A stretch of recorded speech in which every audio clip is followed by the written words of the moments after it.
Ladies and gentlemen, beasties and ballers, welcome to day 2 of Conquest Clash 3. I'm hosted by Hallow, lovely individual.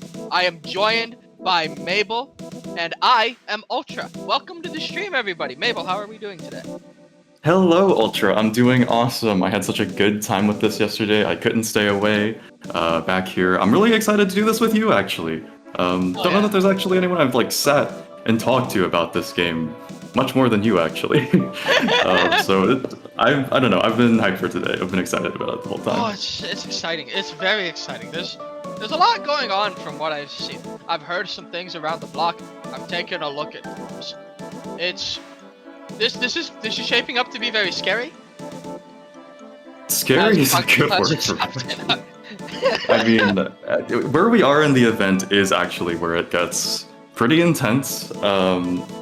In day 1, we had a lot of really good and close matches, but for the most part, we're seeing who gets into winner's bracket. We kind of see the result there, but this is where things get a little bit more serious. We're going to be opening with a game between Bolimar and Ket. Between the two of them, only one of them is going to advance to face Arctech, and the result of that is going to determine who gets a potential bracket reset or just gets to the result versus Charge, who had a amazing, dominant performance yesterday. I've heard about it, yeah. It's looking at Charge's teams. They all look very KingOfChargeian, but getting slightly ahead of myself there. For the time being, we are playing for keeps, folks. Anyone who loses today is out, except for Charge. He gets a bracket reset. He won. And that's so sad to me because I don't think I'm just talking for myself when I say this, but Bolimar versus Ket is for a lot of people who spend a lot of time in the Wishes Discord, those are the homies. Those are really active people. I don't think I would be exaggerating if I said probably the most that I've learned about this game from other people has come from getting the opportunity to play against and talk to both of them. Because these are two players that do so much time, or spend so much time team building, thinking about the game, sharing those thoughts, giving other people advice, that I don't want to see one of them go, but watching them play against each other, compete at this level with that level of stakes, there's kind of delicious drama in there too, I'm not gonna lie. I'm on a username basis with them. I have Ket added on Brawl Stars. Even beyond Beastieball, these two are more than top players, more than community figures. My friends. I can't root for either of them. I'm the bad guy in that scenario. If I had my way, everyone would win this tournament. But really, with who is in this bracket, the losers round was always going to end up this way. From where I'm sitting, I mean, Architect, right?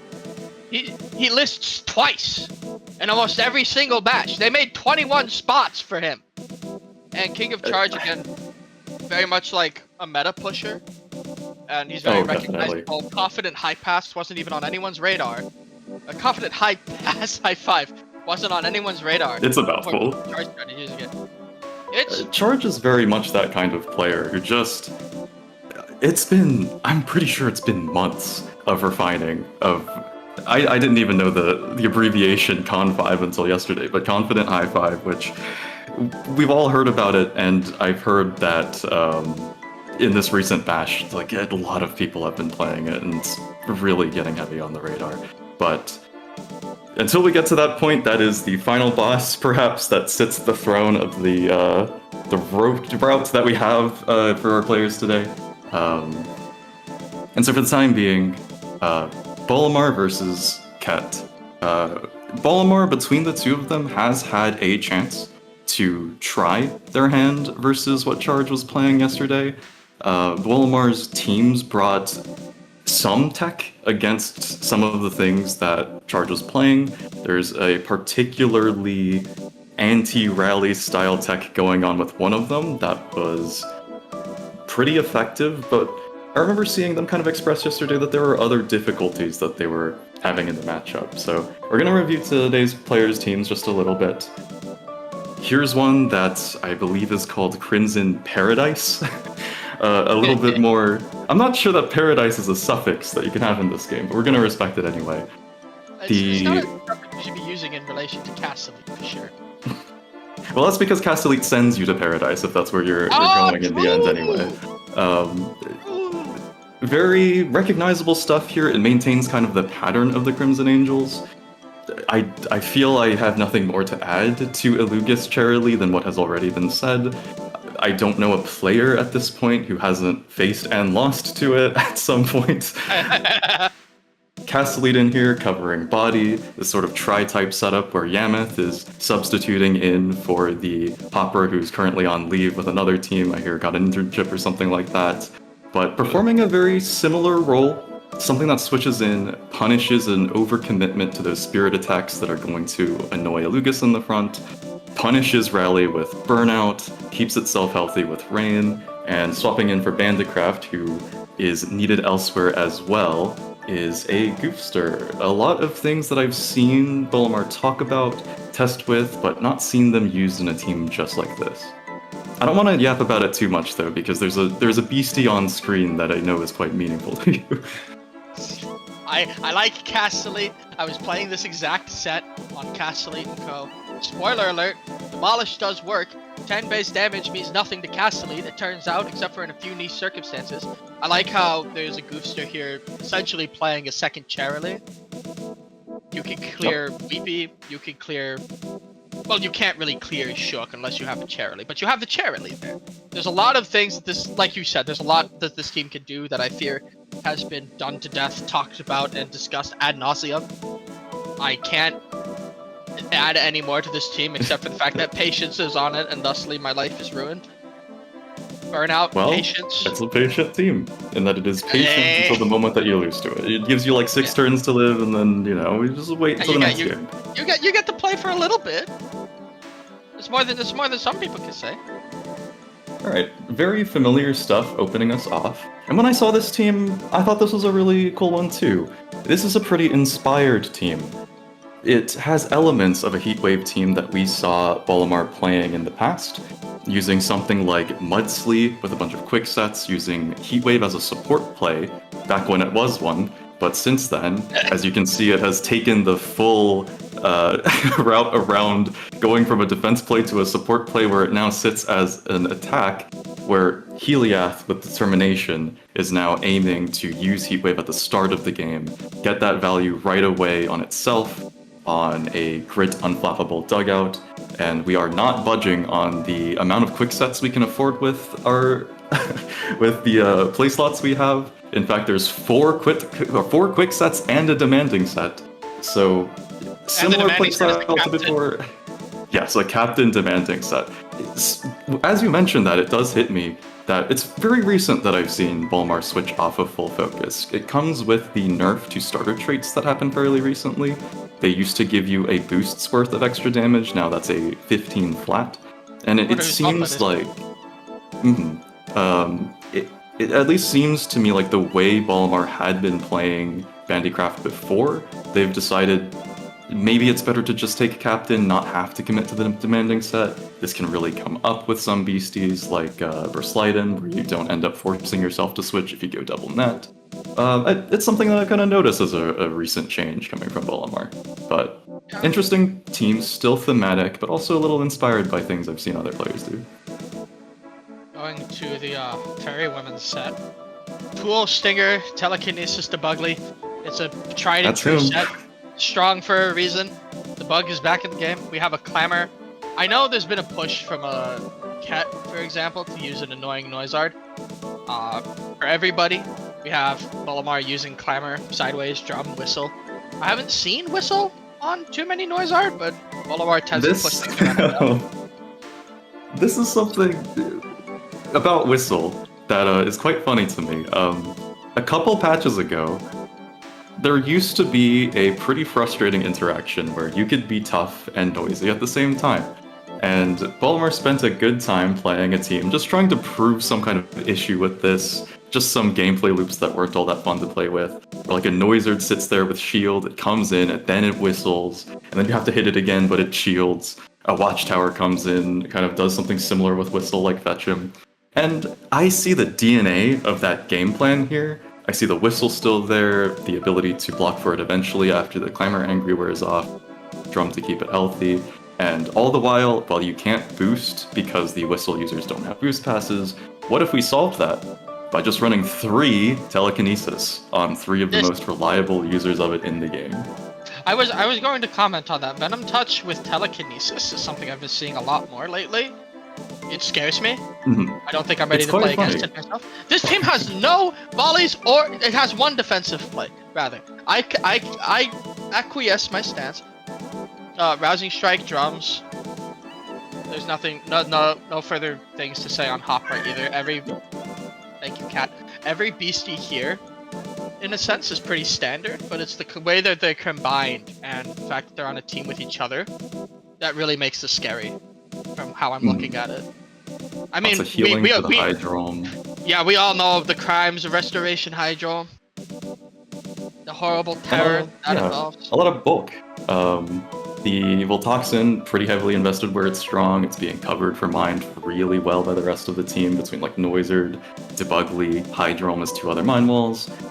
This is a team that plays to something that I kind of recognize about Bolimar, which is that it has a very straightforward plan to win a race that the opponent can't challenge. To put it away, I've heard them put it before, this is a team that makes you play by its rules. You have to hit my Noizard, and then I'm gonna win because you having to hit my Noizard means I get to telekinesis tool you. As simple as that, really. Yeah. Bolimar tends to play games like that fairly consistently, where you play by its rules. I would say so, yeah. Going to our other competitor, Ket. So, Ket has brought some really interesting teams today, and I don't know that that's kind of a pointless thing to say, because when is Ket not cooking something pretty interesting? Ket's always doing something. I've had the joy of getting to occasionally play against some of the testing versions of some of Ket's teams, and some of the ideas on this team are so... I can't even find a word for them. They're so creative, this being kind of one of them. So we have a new thing that I've seen get really popular, just a really common way to use our Mantis, this sort of sneak attack wall. I don't want to take any damage because now I have this new shiny trait, Fortress, where I essentially get free receives forever. Maybe I shouldn't describe it that way. It's like old Agile that Crabberay used to have. If you hit me, I'm gonna get an amazing turn. And what better support play to spam with that amazing turn than a mark that sets you to like 56 health while I click it on you. Then you can't do any damage to me because I'm a Fortress and I'm healing it off and walling you. I've seen players play this, I've seen score testing with it. I feel like I see someone post something with this lead on a weekly basis since Fortress was added. I've tried sneak attack, wall, third move here, our Mantis like 3 times since the patch dropped. I can't. What's interesting for me is that both players here have a team with a Venom Touch full Toxin on it, but one of these is a lot more standard in how you use a BC, and the other one is a lot more threatening, very clearly get to the front. I'm gonna block you and you're gonna get damage. That's what I was doing. We see an attacker version and a support version, and I think that an observation I sort of had of recent patches is especially this kind of Voltoxin is actually sitting quite pretty recently, because a lot of what I felt a weak but defensive utility play like Tracker used to struggle with was it sucked so much into redirection. It just hits an old watchtower, an old decoy, I mean even now if it gets Mighty Yelled, and just misses the attacker, the opponent gets like a great turn out of it, then it just makes you feel so dumb for trying it. But with that said, Watchtower has been reworked, Tracker goes through it now. Decoy's been reworked, Tracker goes through it now. And with so many fewer things to worry about, being able to open with that on this team just feels so safe. But not to spend forever on it. I'm sorry. I have a visceral reaction. I'll let you. This is your kind of team. I'll let you take over for it. I played against this very team recently. Ket was working on it in the hideout. Gotcha. Not a plug, by the way. It seems muscle memory, confident pass, dreadful miss, Lunoptra. Get to the front, set Dread, be able to set the rest of the team up to function really well. True Strike did quick tag, Super Row functions as a Dread Beastie, just simply due to the fact that it never dies. You know, healing 50 every time you swap out, very big, very impactful and very immediately. Sets up Yesterday, the rest of this. we saw a game where that super alone was like holding a game together by itself with like the rest of the team out of stamina. That's something I've seen Cat do a lot with Forager before, but it absolutely is bringing that to this team too. Oh yeah, there's a reason Command Dash keeps finding its way back onto my team. Of course, we have a poster here: Dump, Steal, Dig, Possum, Blast. No notes on here. The most interesting thing that this team manages to do is field and exhaust Muscle Bound. For those who don't know, you can't give a wipe PC feelings, and it doesn't take chip damage and dread when it's wiped. I learned a lot of things from seeing Ket test with this idea. I actually saw a version of this team that used to lean a little more spirit and tried to do this with a Daredillo, if you can believe that. And I learned something crazy. If you exhaust and like you get drained by Dreadful Mist or chip damage to 0, your wipe timer does not increase to 8, it stays at 3. So Beasties with Relentless have a bizarre immunity to the downside of Dreadful Mist on your side. As long as you're able to kind of cover with good tag-ins, things that punish your opponent for just simply aiming at it, such as a Supalura that just has an infinite symbol where the amount of stamina it has should be. It's just such a creative, funny, and it's an idea that makes me jealous. Like, I want to be the person like playing this and seeing success with it, but I feel like there's no innovator quite like Ket that I see so frequently making teams that make this look good. Oh, it's the Na'a Lemur. The Na'a Lemur for no progress. You get to hit into a guy and get it do 48 to me, and nothing else ever happens. Also, Deluja is here. that's the end of the sentence. Like, every single time you see a team with Dreadful Mist on it, you might as well just append that with, also, Deluja is here. It's a team that's just unbothered. You got the Hardy, you got the Exhaust, Forager in the clouds. Just a lot of solid pressure, a lot of ways for these Beasties to kind of increase their own damage. A Lunatra holding it all together with Dreadful Mist and Confident Pass. And no one else on the team cares about the chip damage. That's the opponent's problem. You don't get to hit Shield, you don't get to hit Mighty Yell. And also sometimes you're going to skip a turn because I'm going to set you to 8 or something. Yeah, there's a bunch of little niche mechanics here that tested on. Oh, wait. One of the most interesting body teams I've ever seen, Lord for knows. sure. Here we are. And lastly, this. The archetype of the patch, some have the said. team we all love and know and have played against a lot. And Rally in the late 2026 with a lot of flat damage on it. It's extra fun when Burnout is involved because it does so much damage that you might as well not stat for it.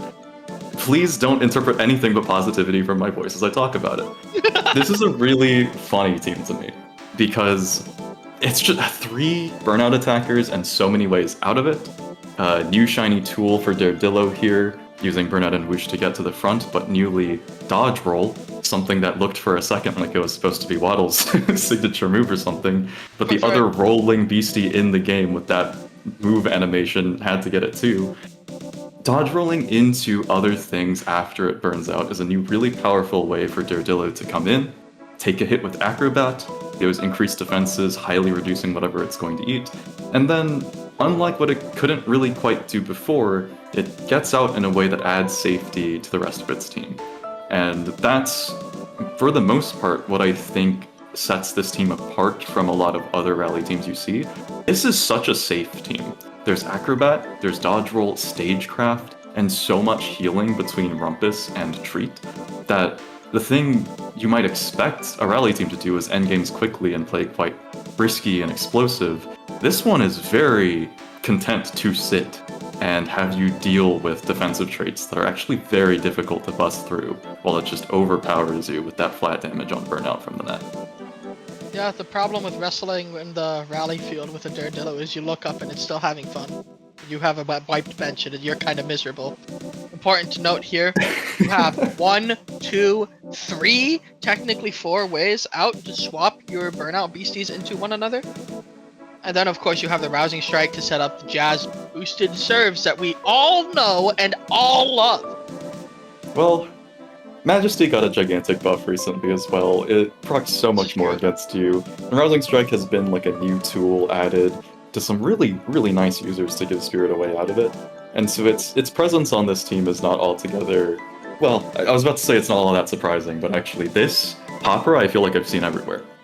In fact, like this specific set of opera with Rousing Strike, Super Commit, Drum, Rumpus just adds so much value to a team. It's not even a spirit-specific beastie. It's just this alone adds so many stats, so much utility, and so much such independent damage that it's not surprising to me that I'm pretty sure all 4 players are running a Rumpus Opera in some combination of Rousing Strike and other moves. I've seen this too. Also, specifically on the field with Plume Mask, you have to run a Rumpus Hopper. You get more turns on the field, you get a lot of that stick-to-itiveness and stability. Oh, they're perfect partners for each other. Match made in hell. Stagecraft is such a funny trait. Even at a damage cap of 66, there's still so much value in the ability to just throw it out, go to the net, do as much damage as you humanly can, and then you're just perfectly fine to do absolutely whatever you want on your defense turn because your Plume Mask is not threatened by anything that isn't called True Strike. I guess Maverick, but its spirit defense is kind of good though. And at 50, there's new defensive breakpoints that make Plume Mask such a terror if you don't have a specific answer to it like that. Because as you said, a tick of 6 health, and that's another turn. You do 50 to something that is hovering so much damage to you. Look, like seeing the stats here, it has the same burnout as a Daredillo. They're tied for the strongest burnout in the game. And so it feels like as Spirit has been shifted around in recent patches, dealing with Stagecraft, burnout, ways to deal with Spirit that aren't just Majesty because of Rousing Strike. There's a lot of questions that these kinds of teams now ask you that we haven't really had to consider at that level of intensity before. Oh yeah, Plume Mask is definitely one of the biggest winners of the recent buffs and patch history. Now, Plume Mask did lose Rousing Strike, which it had for like a singular patch, and it just dominated a bash. I think spots 1 and 2, or 2 and 3, something like that, where players just going Noise Art or Charily plus Plume Mask and just opening with Rousing Strike and raw walking up. It was unhinged. But a lot of things have shifted around. They lost some of those tools and they got new ones. We're still kind of seeing where Spirit ends up at the end of it. Looks like it's in a pretty good place. As we see, looks like our players are ready? Might be so. I'm curious, even though I've seen the teams of just one half of these, how these go. Because the thing is, I don't imagine that either Bolimar or Ket are approaching this feeling like there's anything unfamiliar. These are players who have played each other extensively. Like, I have been around in Beastieball for almost a year now, and even then, I've noticed getting to talk to them that for an entire year behind that, there's just such a long history of how much theory's been developed about this game, how many other events have taken place, and in almost all of them, I see such a history between these two. And getting to seeing them in this kind of situation, in something as big as Conquest Clash 3, with this many games and testing this many different teams, I've been excited about this all day just because it's these two together. Yeah, I've heard even both of them in separate instances, isolated from one another, talking about how they're so grateful Conquest Clash 3 is a perfect chance to test these teams, and we are in fact testing them. Oh, Mono Mind versus the Muscle-Bound Terror. This is... Susan Angels versus the Lonesome Levels. Names we all know at this point, right? Oh, this is actually... It's immediately reminiscent to me of one of the last games that I got to watch and be around for, which was how the games between Ket and Arctech ended yesterday. It's this team versus a team that's super heavy on Mind. And that's kind of okay because there's a bit of mind walling going on between a Forager and Delusia. It's also a big problem because that Muscle-Bound is not invested in mind defense at all. So probably this entire matchup we're going to see Ket trying to hide that. Yeah, I've played against this lead enough to know what happens here. Obviously, Oposa comes in. There's a bunch of things Ket can do on this field. The most common way I've seen them open, Dreadful Miss pass. With that, get that whistle out of here. Notice how notice that Opposer's taken in total 9 damage from a Stinger serve that was hovering 32? Hardy is such a deceptively good trait for just taking those like back row to back row moves like this. Oh! It's light work. It's light work. Light work. Easy receive according to some. Now the steal can come in. Quick tag as well. 2 beasties in the front. It's always a good spot to find yourself in. Supilero, perhaps at the lowest damage threshold we've ever seen it ever at all in the history. Maybe the lowest damage threshold it'll ever be for the rest of the tournament, to be honest. Lord knows it'll come in on a free ball and just recover all its HP. Also the dig for the recovery. We have Future hovering prioritizing it a bit over a twist steal. run. Okay. Quick tagging in a Cyclone, that's really, really smart, because this Debugly is a problem. There's no anti-boost here on other things, there's no Stinger, nothing like that. So getting a +3 tool is going to be a very serious problem. So quick tagging so that by your defense turn you can use this Cyclone, get Debug QD out of here. Makes so much sense. Something's gonna die this turn. Oh, never mind, I forgot about the Cyclone Ward! Oh, silly me! Watching it at this point, it does feel to me like the Delusion Cyclone is such a crucial tool for this entire match. Steal to the front when your opposer is about to die? Opposer is low, and also that Voltoxin debug snacky, as they're called, is using roll shots, so opposers out of here, you kind of have to just let this point go in some way now. Yeah. I mean, Opposer does get to live now. It does get to come back onto the field at some point.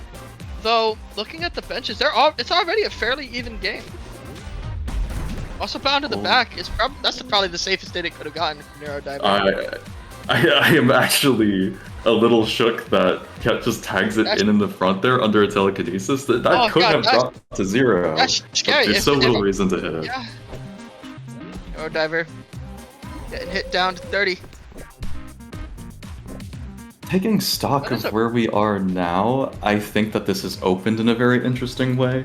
That is to say, Bolimar gets a lot of value out of that Debugly Noizard opener, expecting that Dread's gonna prevent Noizard from being useful again for a while. I mean, here's Dread again, you're just not gonna get that Climber, even though it's low, not even gonna give you the sack on it. But dealing with the Debugly has chewed so much into Ket's resources as well. The team's coming back up, but for the time being, like, we're already looking low. And that high jump's still on the back. It's not going to be able to get chipped down very easily. The sneak attack kills perfectly here. The only way to avoid it is to walk or predict some movement or something. That's if Bolimar decides to go for it. I have not been keeping track of the wipe timer on that Delusia. Currently so rudely covered up. Okay, 2. Oh, roll shot! Oh, roll shot, probably just expecting, but there's nothing that can come in for it. I'm not sure if it was enough for the Supilero there, but this puts Pet's resources on such a narrow squeeze. There's a small thing that can happen here. Quick tag, confident pass, relentless. That is true. That's the riskiest damn thing I've ever heard of, granted, but it's an option. I feel like I don't imagine that Ket is needing or expecting Bolimar to block it. It looks a bit flashy, but it's gonna be an option this entire matchup. The scariest thing here probably is just predicting the switch out, getting that chip where it matters. This is a very crucial turn suddenly. Also bounce almost up. Opposer's 3 turns away. I'm thinking, just looking at this, that Ket is getting a lot of stamina soon. Like you said, Muscle Bound's right there, Opposer's right there, but there's a bit of a problem, which is that outside of Cyclone, we don't really have a way to slow down anything that's just using telekinesis here. This is an Ego Blast Hydrome. It kills so much faster than Stinger does. We're kind of just holding on is what it feels like before the amount of ramp Bolimar can get off overtakes what's left. That is so okay. fast. Don't look at that number. It's fine. Muscle Bound is fine and everything is okay. I may have been exaggerating. Reports of it being okay may have been greatly exaggerated. Oh, that was such a waste of resources to deal with that Hydro. No, not Hydro, to deal with the Debugly. Like you said, it ended up being Ket didn't have enough resources to play out the rest of the game. Very smart by Bolimar as well at the end, just kind of navigating that end game. Cyclone in the Lunatra make you have to swap, and because you have no choice other than to switch that out, a second telekinesis just puts everything under the range of what the Hydro is threatening. Now, in the meantime, we're giving this team another shot. Divine Feast hitting the field. Heat Wave next to the dugout. Serve as old as time, only now it's happening with an attack instead of a defense move. Oh! It's finally time. The Musclebound has entered into a matchup with a single mind attacker on the enemy team, and not one that I believe can aim its attacks. So, after a long strain of allegations of it being the worst thing to bring out against any given mind team, this is its home. Eat a Heat Wave, get rid immediately. Exhaust next turn. He's going, oh! Manacraft into the bottom slot. It's worth noting that Exhaust will effectively get rid of Sweaty for Musclebound. However, it can just shrug off all the chip. Did you see that number just now? Because I don't want to repeat it. That number was pretty damned high, yeah. You ever just remember that Heliath hits really hard and Determination is a final damage multiplier on it? Though Heat Wave dealing... Heat Wave dealing just 1 is an easy way to forget that what follows, a +2 comeback with Determination active, is always going to, even against the tankiest of Spirit Walls, it just breaks it. Absolute massacre. Bolimar has to navigate having a 3 Sweaty Goliath on the field though. And it's worth noting Bandicraft is open to counterattacks here. Walk up, True Strike into the Bandicraft. Oh, it is. Good. That makes it pretty tough. Yeah, it chips out. Wow. Even ball turn now. Yeah, you have to free ball serve. This is a spot Ket really likes to be in. We'll have to see what they manage to do with it. Now, this opens up another pretty interesting thing to pay attention to, especially when it comes to teams that are built around Dread, is you got what you wanted. It's a free turn. Often this can be even more advantageous than getting an entire point. How do you take advantage of this now? What support plays do you have? What kind of tools can you use to keep it going? Because easily, I have experience losing this way, I'm sure a lot of people do. When you get to that point where the Dread team is just using these extra turns to just drain you Beastie after Beastie, and you just can't make any progress while they deplete you of resources. This is where I imagine this team thrives. Yeah, we know Exhaust is coming out for that 3-wipe timer. Coming back like a lightning bolt. True Strike into Bro sliding. Just in case the Dig'em comes in, I think it doesn't reduce Friendship. Does Friendship proc on? Ket would know this actually. Not on True Strike. Yeah, Ket's made a Google Doc of all the weird interactions in the game. Google Sheet. Also, wrong Dig'em. That's the angry Dig'em, not the one that's it's always just a case. But either way, hold on. The quick set comes out. Dread. This is something I missed in the match. Dread shuts off the Delusia. Actually, you can't even kill Deluja here because the Dread Mist won't tick down properly. In the clouds, unbothered. Oh my! I didn't manage that. We're keeping the Musclebound in. It's my God! It's time. The relentless Musclebound. Volley, shake off. I don't care at all. Hitting into who? The relentless is up into the Bro sliding. 22. Okay. Now the quick set means it's probably going to do a little bit too much. Just keep hitting it into the top slot. It's worth noting It's worth noting survives. Yeah, this is such a funny team. I mean, is it actually just defend top slot again? It is? Okay. It is the top slot again! The Musclebound is not conscious. It's just dragging its unconscious body through every turn, continuing to hit the ball on just the pure, raw instincts of Relentless. Oh my God. While Ket just sits and Stone Cold defends the other slot, leaving the Musclebound to lose a point at any time. You have the quick set coming out again. Both sides. There's no way. Surely something has to give here. Walk down. 2-0 in favor of Bolimar. Also bounced on a lot of pressure. Look at that bench. Betting has one more turn before it can come back. One more cycle before it can come back and get a proper. But in the meantime, rather miserable. It's so wild that Musclebound takes draining down to 0 from Dread, sits there for all those extra turns. It's gonna be back in 3. Like, that is the interaction I was talking about before with Exhaust. It does not care how it goes out once it's hit Exhaust. And so the amount of value Relentless creates there is incredible. Only problem I'm starting to see here, though, right, is that Bolimar was pretty okay to take that kind of game. Just keep hitting the other slot, pressure the rest of the team, get this kind of point lead here when you can't defend the other slot anymore, and it's from here that Ket has to take all the damage that she's done to Bolimar's team and turn the entire thing around from here. It's also worth noting Grit is actually a really bad button here. Actually, no! Grit, it doesn't get the Jazz. Oh, but I don't think anything in the back lifts this. Oh, Superior's one weakness, a spirit attack. No! Don't do it! I don't think there's a way to level the storm. Block comes out, into the dugout, and that's game! It's Another 3-0. He's been close! Yeah, look at those stamina bars. Right? It's such a narrow point of entry for Ket to come back in, but it was definitely there. She gave herself such good chances. Got one more round. And it's with this Crimson Angels look-alike. Probably the most accustomed. Crimson Paradise, I think.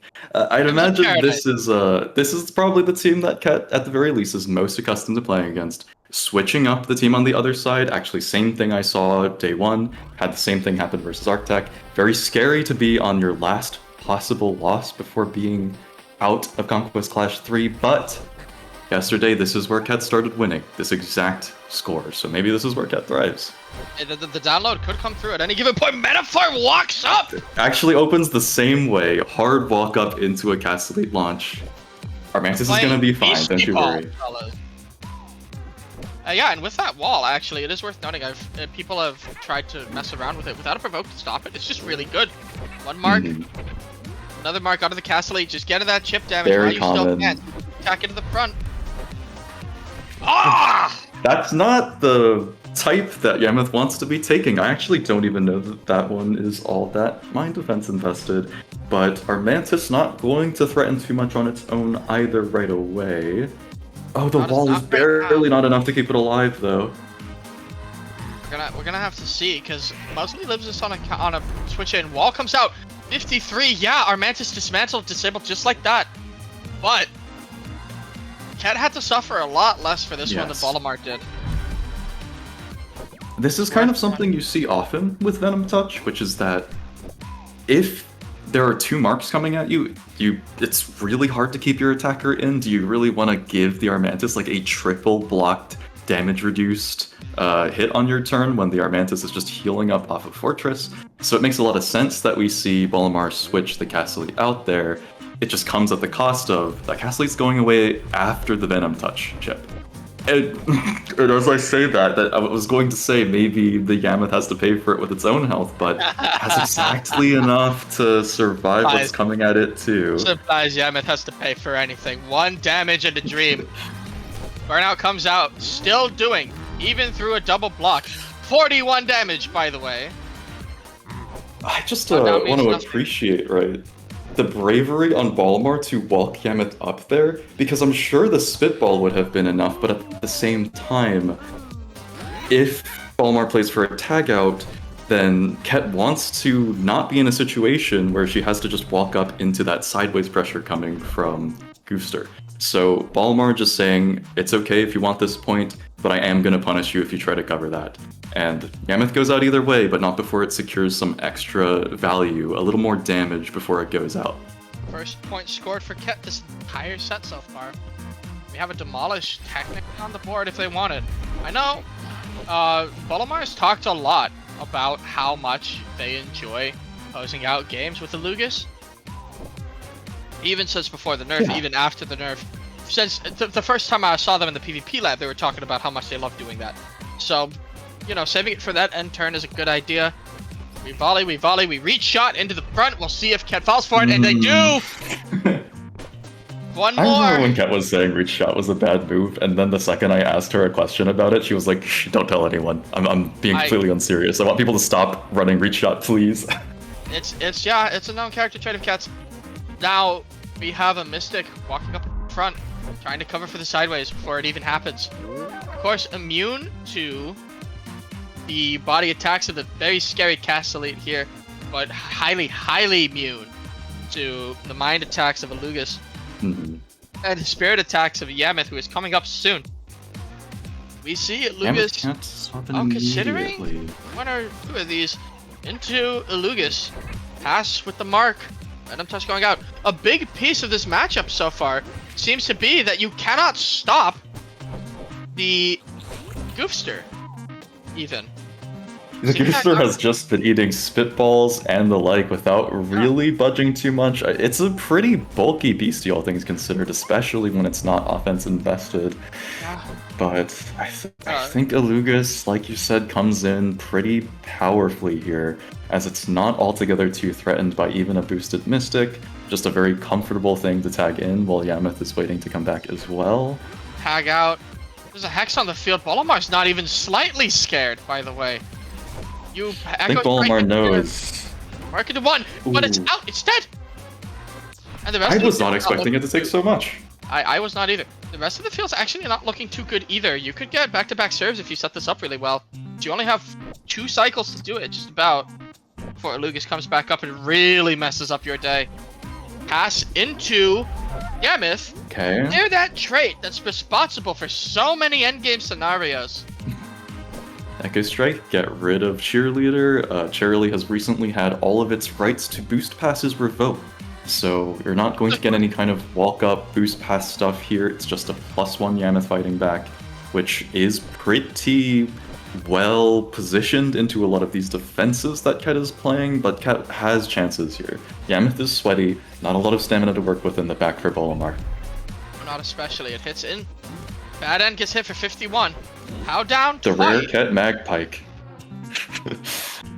It's worth noting, there's without a set from Goofster to clear these feelings, there's nothing to happen here, but the patience is gonna rock out. Oh, that's a really smart patience. It kind of rules out that anything is going to be too threatening to you this turn. It gives you the burnout back. You don't have to swap because you really don't want to do that here. Nothing's gonna live that. It's all riding on the Yameth to stay alive. That it is. Alugus comes back next cycle. We have your turn to die, walk up, Bad End Theater. Hang onto it though! That Find a patience, nothing happens! So You're forced to freeball!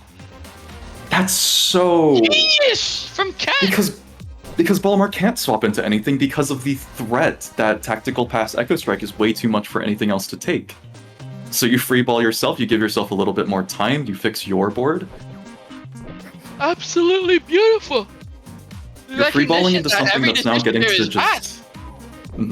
This puts Ket a little bit in the driver's seat, in that she gets the first actual turn, getting to slam a real attack into Alugus coming in, as that's the only choice left for something to tag in for the Yameth, as I don't think 42 on a Castle is going to be enough for something receiving a tactical pass here.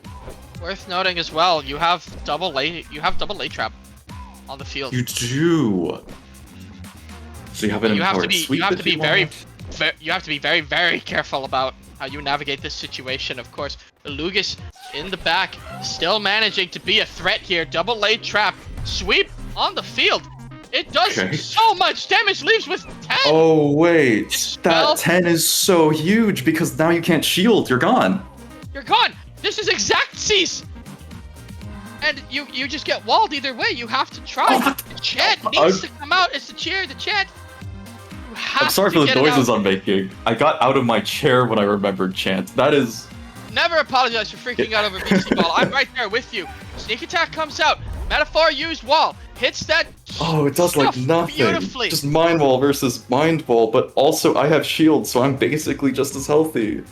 Yeah, but the sweep is gonna come out again. Though at the very least, you get to live one more cycle here. The way you play this turn is going to determine the way the rest of this game plays out. Right now, right here. If you call out shield and it's not correct, and they hit and get chip on Cherele, then you're dead next turn. They have to call for it. Oh, Double but A it looks trap. kind of safe to roll it out, right? Because Yes, what can... The Alugus is struggling so much through shield to do any kind of serious damage here, as we saw. The Armantis is just so comfortable walling it out. Such a... With the sheer mind defense it has, maybe Dispel Cheer makes it a bit of a problem, Cheer. but oh, the block's enough, the wall is enough. The wall is enough.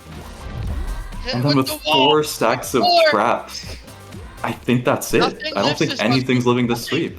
Nothing lives this. It doesn't matter about the sweep. You keep the sweep for next turn. Nothing lives the sneak attack. That's true. Nothing lives anything. You could Echo Strike here if you want to. You could free ball if something would probably die hit with Castle 104. That's game for Ket. On the It's board. not every day you see Armantis just 3-digit a Castle lead. No, it is not. Usually, the winning matchup is on the other side there. Oh, poor Armantis. Okay. 2-1. Ket's not out. 2. Yeah, here no Bell. Her Jazz Rally team, some would argue the biggest winners of the patch, is now on the field. Oh, this is a little dicey though, because this version of the Crimson Paradise brings a lot of tech against this. There's a Yameth, there's Demolish, there's a lot of preparation that worked against Charge's version of Rally. So we're going to have to see how it pans out here. This is true. It does have very few boosts in that regard, but Rally, I've seen what Burnout does even at -4 through Rally, and I've got to say, it looks pretty damn ugly. It just does 42 anyway. I kind of love the energy of just serving with it. Like, you know what, just take it. Oh my lord. Oh, the free Get that dodge roll out of here. Actually, no, it's not even that bad, because you get to walk up, yeah. It's not even that bad. You get to reset your stat drops. You get to pass Burnout. You get to threaten both. Actually, this has Daring Pass, doesn't it? That's pretty good. You get to Daring Pass, set Rally. You get to threaten both Beasties on the field. You have to do something here.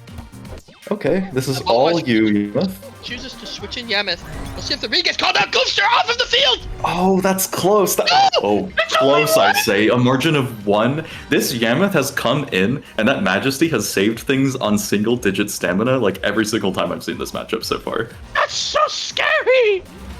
You know what's wild, too? This is a 30 Spirit Defense invested Yameth. The level of pure hatred for Spirit that it emanates. And look at this. Burnout to say, you hit Rally against me? Alright, bet. I'm gonna use it too, then. Yeah, Majesty comes out. Yeah, the Burnout's getting weaker and weaker here. Rally's not gonna be up forever. You have to do something. Or, you have to do nothing. You have to figure out what on this field gives you a good end here. Forward pass with the Burnout into the Cherele slot. However, it's worth noting, Alugus and Castle both have really poor, what's it called? Spirit defense. So, regardless of what happens here... They are currently riding this Yameth's back, just watching from the bench as it tries to pull as much work as necessary to keep everything in play here. But Spirit Attacker Yameth, using the margins of Rally to take the second point of the game. Now that dodge roll from earlier gave Ket a pretty good opportunity to do a lot of damage, which has been done to the supports. That could be a problem from Bolimar, but going up 2-0 with a team like this, with all these shields to try to keep itself steady under Rally, this is looking like Bolimar's not giving Ket a chance back at staying in for free. This is a very fast-paced bout to have for Beastieball. You gotta do something here. I don't know that the options are ever good though, because again, Majesty here. You at least threaten the bottom slot, but then what after that? I mean, it is Plumask, we must remember. Yeah, Plumask is chilling. It's the rest of the team having kind of a bad time next to it while it sort of just sings whatever songs it remembers. There's a chance if Ket sees the sack potential here just to have a more stable endgame. to set up Rousing Strike serves. Do we see it? Rousing Strike might Well, be they said, pretty important here. You are affected by Majesty right now. Oh no! They play one more turn!